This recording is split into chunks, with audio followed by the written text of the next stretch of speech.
Good morning and welcome to this presentation. This presentation was created to highlight the current economic pressures faced by care homes today and its impact on the workforce. Challenges faced by care homes, and what are they? Regulatory challenges such as Regulation and Inspection of Social Care Act, Health and Safety at Work Act, Public Health Act, and the list is endless.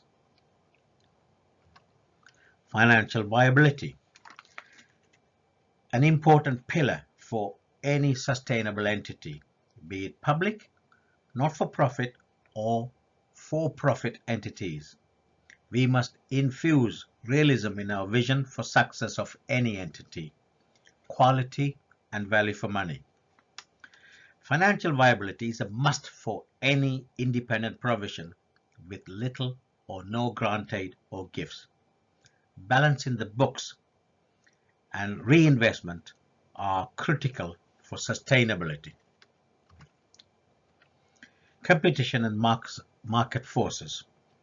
A successful entity has to remain competitive in the marketplace and succeed to be viable.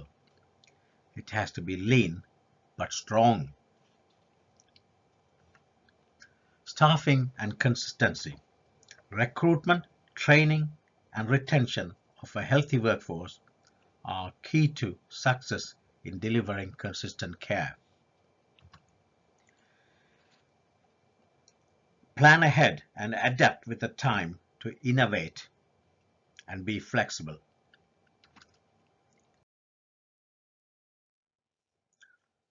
Care home operating drivers, and what are they?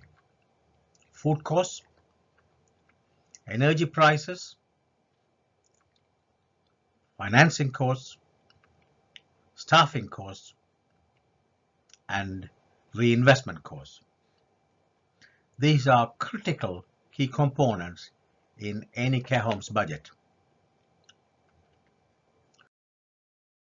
Food costs.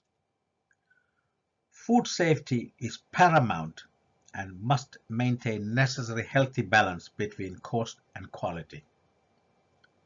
Cost savings, but not compromising nutrition, but reduce waste. Review food preparation methods, but not quality. Major supermarkets are already making changes. Best before dates are no longer on their shelves. Food inflation accelerating to 9.3%, up from 7% last month. The annual increase in fresh food prices jumped to 10.5%, up from 8% in July 22. And dairy products are seeing the biggest rises. Energy costs. Energy costs are a major threat to viability unless the government intervenes to support the care homes. Local experience suggests 300 to 400% rise in costs compared to the same period last year. Average increase on energy costs estimated to be between 70 to 90 pounds per week per bed, though these costs are much higher nationally. Alternative to keeping the homes warm, I dread to imagine. We are in a very volatile landscape at present. Claire Rintoul, the chief executive of Chef Care, told Sky News the company's winter fuel bills will be 11 times higher than normal. She said, and I quote, "We pay around $90,000 a year for fuel well across all of our 9 homes. We have been quoted 1.16 million extra. It just doesn't work. That's just not a realistic figure that we can afford. The worst case scenario, we close down.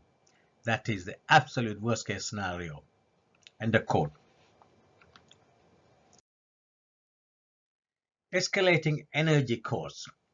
To secure future energy, i.e. gas and electricity, from October 22, it has been estimated that a care provider would pay, as on 31st of August 21, £660 per bed per annum, and exactly or almost a year later, in August 22, the cost has risen to £5,166 per bed per annum, representing 683% increase in price compared to the previous year. And the source for this is Box Power CIC, the UK's only philanthropic, not-for-profit energy consultancy, who analysed the extent of the impact of energy price rises on the social care sector. Deafening silence from the government. Providers already pay VAT and green levy. Winter fuel allowance given directly to the individuals in care homes and not to the care homes itself. Care homes are not subject to any energy price cap or the £400 household rebate.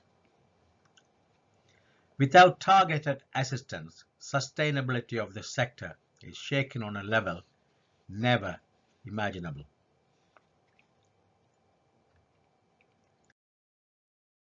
Finance costs. Escalating cost has to be matched by income in order to remain viable and sustain the provision. Interest rate hikes. Bank of England base rate rose from 0.5 to 1.75% in August 22, with a predicted increase to 4.25% by August 23. CPI inflation expected to rise to 13.3% in October 22. Local authority and local health board pay the fees to care homes during the current year 22-23.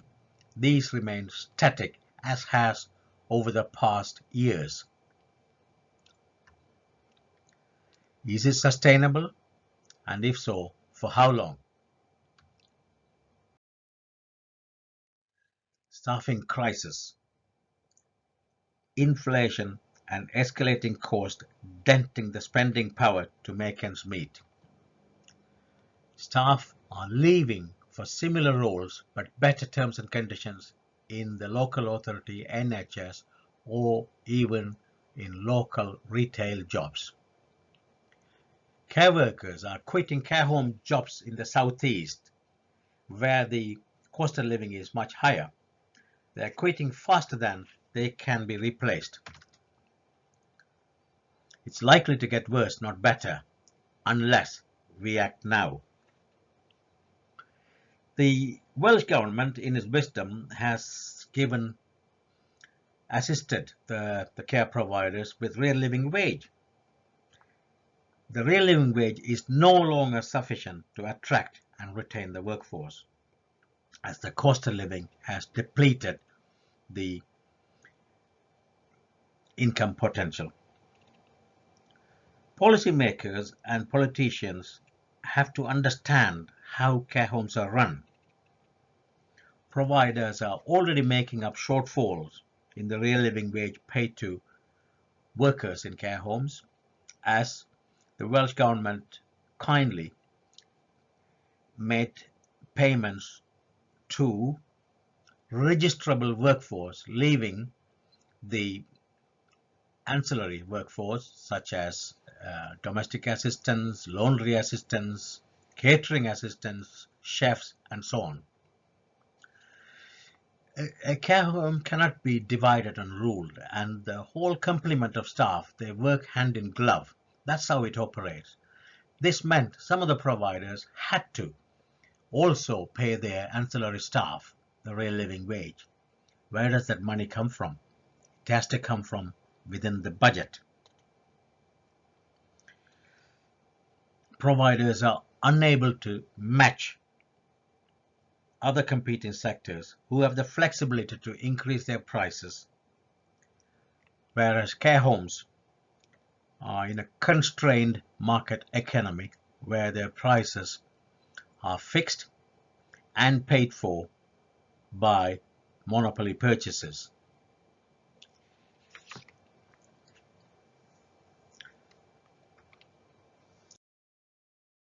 What can we do now?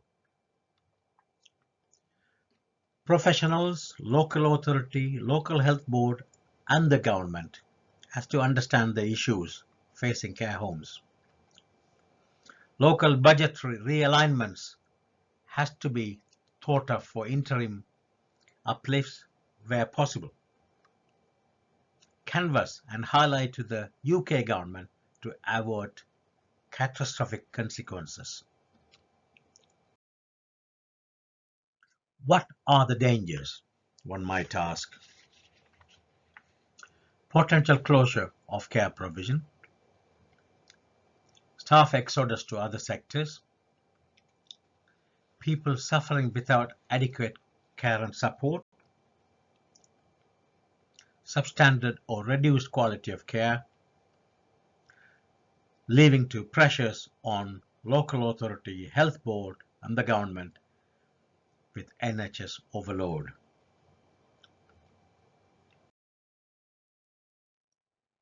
The clock is ticking. Act now. Resource and establish a stable market economy. Encourage sustainable provision. Support and retain the workforce. And help the providers to improve terms and conditions for their workforce. Thank you for your attention.